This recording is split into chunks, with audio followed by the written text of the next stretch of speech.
What's going on, you guys? James here with some real news, and yes, we're still talking about movie theaters closing down, at least for the foreseeable future during the coronavirus pandemic, and also another huge studio film that has been delayed indefinitely. It's crazy news. But before we go ahead and get started on everything you might have missed yesterday, if this is your first time here at the channel, welcome to Real James. Now, if you're wondering who that is, that's me, and I love talking all about film. So if you like exactly what you hear and what you see, go ahead and hit the big red button below, subscribe to the channel, and don't forget to tap on the notification bell right next to it, just to stay up to date with everything we're doing during this very dry season for movies. Don't forget to like this video, share it with your friends, and in the comments below, you guys have been absolutely fantastic. Let's go ahead and talk about this too. Are you upset about the delay? Are you a little nervous that this virus might last a lot longer than anticipated? Or are you confident that, yeah, we'll get through this together? Just for the record, I'm confident that we'll get through this together as well. Now, a little bit of housekeeping before we move on. Yes, I've still been busy even though there haven't been a lot of press screenings. I've dropped a video of what to watch at home if you're stuck inside. You know, this quarantine life ain't nothing to play with. Cabin fever is real, but we're still gonna stay positive and we're gonna stay busy. I've also dropped some updates on films that have been delayed and also Regal shutting its doors. Today, we're gonna talk about another major movie chain closing its doors, so we might as well just start there. So yesterday was a very interesting day. I get off of work, I go straight to vote because, you know, in Florida we have a closed primary, and yesterday was the general primary voting day. I got an email, and it was from Cinemark, and I thought, whatever, this is just gonna be one of those Cinemark rewards things. I'm not gonna listen to it, read it. Nope, it was a letter from the CEO. And I'll go ahead and read this probably the most important part of the entire statement here, and I quote, "Each of our theaters will be closed beginning Wednesday, March 18th, until we believe it is safe to once again welcome moviegoers to our auditoriums." Now, I got that email a day before, of course, today, this day of recording is when they're shutting their doors. It's a lot of locations. Cinemark is incredibly huge. I know my local Cinemark took over MovieCo years ago, and they've been popping. They've been doing great. It just stinks because, you know, I have some friends that have worked there personally or still work there, and it really does stink to hear that a lot of employees, part-timers especially, will be not laid off, but maybe furloughed, kind of like what Regal did. But if you are a Cinemark employee, I want to know in the comments below how you're dealing with this and exactly what's going on in your head. We're here for you. I'm praying for you, really believing that you'll find a job outside of this, or these doors will open up, this virus will go away, and we'll be just fine. I really hope for that. But this is the domino effect that, if you've been paying attention to my previous videos, I've been talking about. You have Regal shutting down, then you have Cinemark closing its doors, and AMC also announced that they're shutting down all of their US locations. It makes sense because you're not going to get a full house every night anyway, especially in light of all this unfortunate chaos, but you're going to see a lot of people be a little wary about going to the theater. So you might as well close down, sanitize everything, and work to flatten the curve. That's what we're getting towards. We want to flatten the curve, and we don't want to heighten the curve, or any higher than it's already trending towards. We just want to stay safe. But if Regal, let's say, opens, right? I can see AMC start to open, or if Cinemark opens again, I don't know, I think I can see AMC and then Regal following suit. The domino effect works both ways, falling and then getting back up. So we'll see what happens with these movie theater chains, but I'm gonna anticipate May is probably the earliest we'll see any of these theaters open. So now we're getting into the heavy discussion portion of this video. We're gonna talk about some notable releases from now all the way till the end of summer for movies. I don't know what to expect. I'm speculating. Some of this stuff, and I'll tell you straight up, is accurate because, of course, it was reported yesterday, but I'm curious to see how the summer box office plays out because I don't envision it being a very successful summer for movies. But what I can see is that if this virus starts to go away and we begin to flatten the curve quicker than we anticipate, a lot of these films will be directly competing with each other, which is great for consumers because we're going to have so much to go to the theaters and see. But it's going to be a weird time for some of these studios because they're going to be fearful of competition. So let's go ahead and talk about the start of summer and the end of summer. If you're unfamiliar with any of those months and days, and I am not ashamed to say, I looked up the official start of summer and the official end of summer on Google. And according to Google, it's Saturday, June 20th. That's the beginning of summer. And the end of summer is Tuesday, September 22nd. Now, I probably should qualify that here. It says it's the Northern Hemisphere summer, so I don't want to confuse anyone else. But here domestically, that's when summer is for us. So I'm going to start with, and I went to IMDb for this, of course, the first movie that I think is probably going to get delayed. Actually, no. Let's just go through every single notable movie. All right, let's do that for the summertime. That's from, I guess, May to September, because we're leading into summer and then we're getting to the end of summer. So let's start with an A24 film, Saint Maud, a movie that I'm actually really interested in because it has a similar vibe to a Hereditary in terms of horror. I think Ari Aster kind of set the bar for A24 horror. So it's expected April 10th, but the thing is, First Cow, another A24 film, was delayed. I anticipate Saint Maud getting delayed too. It's a smaller film. Indie films generally need all of the box office buzz and general audience buzz that they can get, and they won't get that now. So the next major film on this list is Trolls World Tour, which is still expected April 10th, but there's a catch. Trolls is going to be released digitally at home on the same day as its expected theatrical release. And that's a big deal, of course, and we've already talked about it enough, but you know, it's going to be the first of many experiments during this period of time to see whether or not on-demand at-home viewing is viable, and I'm gonna imagine movie theaters would be pretty scared if it is. The next movie is a film that you've probably seen the trailer for 500 times and have heard about non-stop, My Spy with Dave Bautista. I mean, I'm just tired of seeing previews for this movie, honestly, but it's been delayed to April 17th. The thing is, it was delayed a little bit before this entire, I want to say, hubbub about the coronavirus. So before it really went to full effect here in the States, it was delayed. I'm guessing they kind of forecasted that. They were like, okay, we see it, the writing is in the sand, we're just going to go ahead and delay it. But the problem is, April 17th is still very close to March 18th, which is, of course, today. And I don't see the virus, unfortunately, going away completely by April. And I don't think My Spy is going to do too well in theaters to begin with, but it's Dave Bautista. He's trying to do the Rock thing where he's going into acting a little bit more heavily.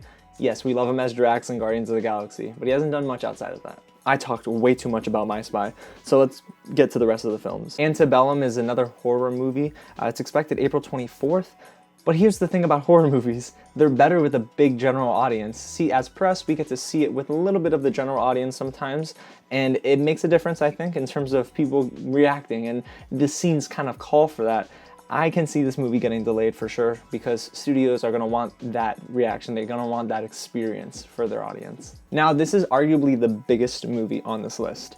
It's Marvel Studios' Black Widow. Now, as we know, I'm sure you've already heard about the news, but if you haven't, the film is expected, or was expected, May 1st. It has been delayed indefinitely by Disney, and it makes a lot of sense. I think they waited a little too long to announce it, but they were going to announce it anyway. I don't know what that means. There's so much speculation out there as to when it will get released, but I have a couple theories of my own. I don't think Black Widow is seen in theaters until June. Now, the reason I say that is a couple of things. One, it providing direct competition to Wonder Woman 1984 is not unheard of. I mean, two superhero movies in the box office at the same time isn't the craziest thing anyone has ever heard of nowadays. But the thing is, it'll get released, if it's in June, later than Wonder Woman. I think it comes the last 2 weeks of June. But if Wonder Woman 1984 gets delayed, which we'll talk about later, I can see it getting released the first week in June.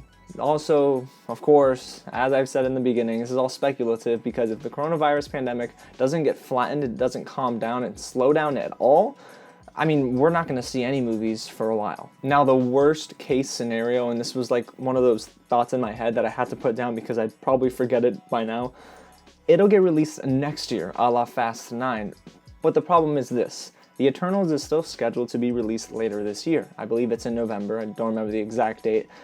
But if that's the case, you don't want to play with the timeline too much. Kevin Feige clearly has a direction for this phase of the Marvel Cinematic Universe.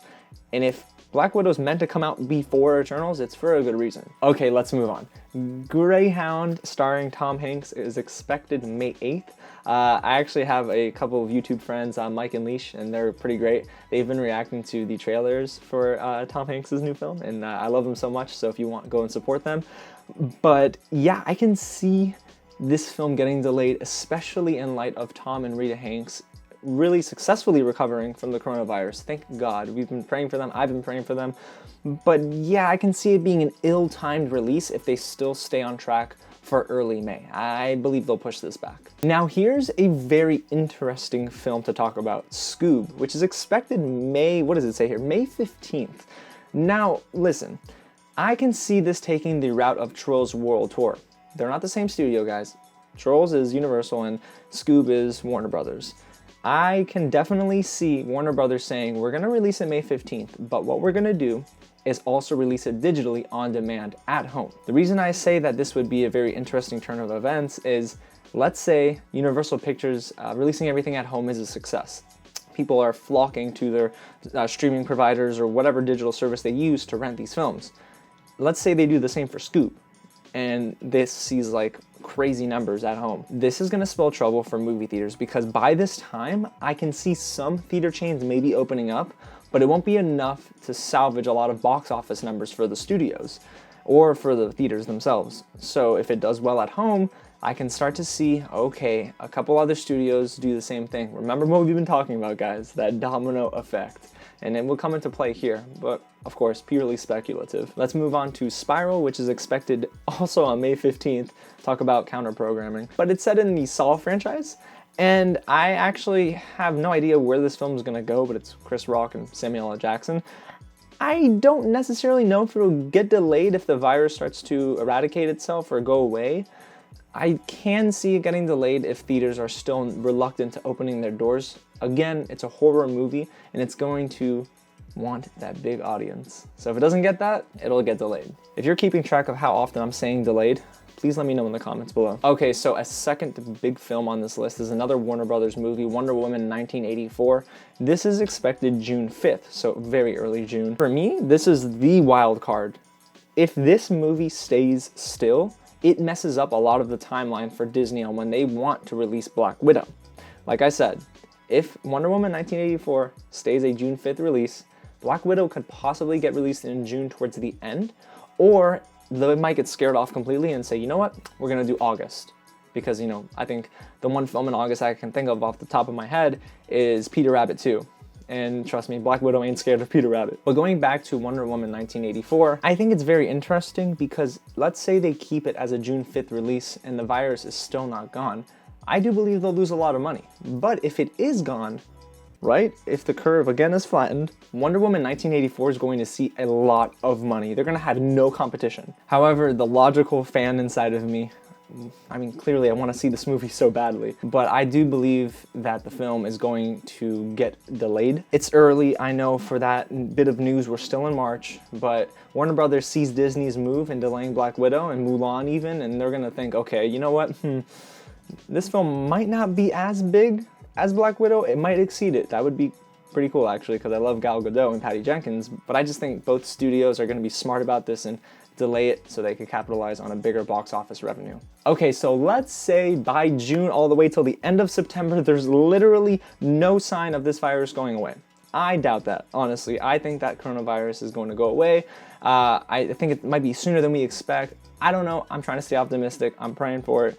But let's say by June, we start to see maybe signs of it slowing down, but not enough to where studios feel they can open their films on the date they intended, So let's go through that list. All these major releases from June to September, I'm just gonna rattle them off.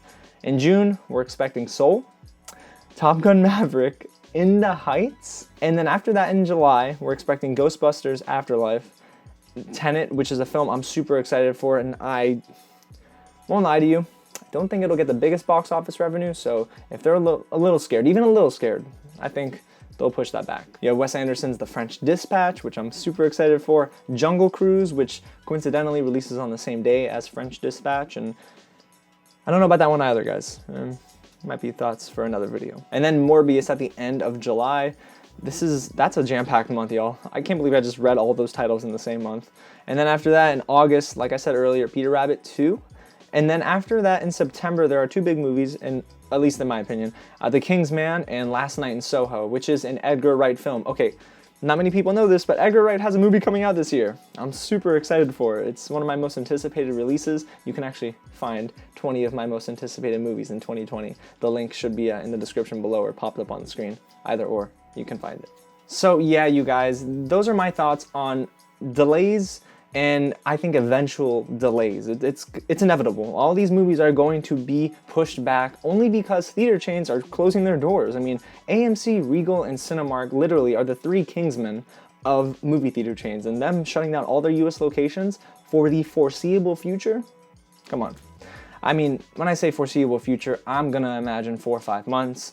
But listen, that's long enough to really put a dent in the US box office numbers, and I think it's going to be really tough for theaters to climb out of it. But don't let me do all the talking, you guys. Let me know what you think about all of this news in the comments below. And do you think movie theater chains are going to see a resurgence after they open their doors? If you haven't heard already, Sony Pictures is fantastic, and they've sent me 2 screener links for films that I'm looking forward to watching this week and dropping reviews for, as long as the embargoes permit, of course. I'm gonna wrap up Westworld Season 2 hopefully this week or into next week. It's so much to unpack, but it's so great. I'm also finishing Love is Blind. I mean, I'm just letting you in on my daily watching habits. Listen, Love is Blind is like a trashier version of The Bachelor, and I'm here for it. Again, you guys, if you liked what you heard and exactly what you saw, go ahead and hit the big red button below and subscribe to the channel.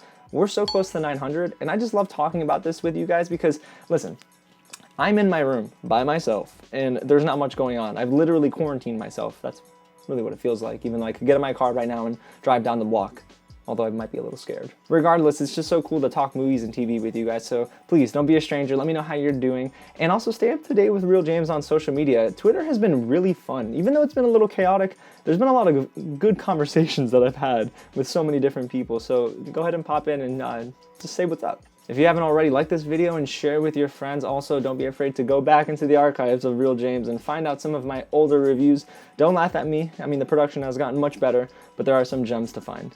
Okay, you guys, so expect more videos in the upcoming weeks since I'll have much more time on my hands. But until next time, thanks for watching, and I'll catch you at the next screening.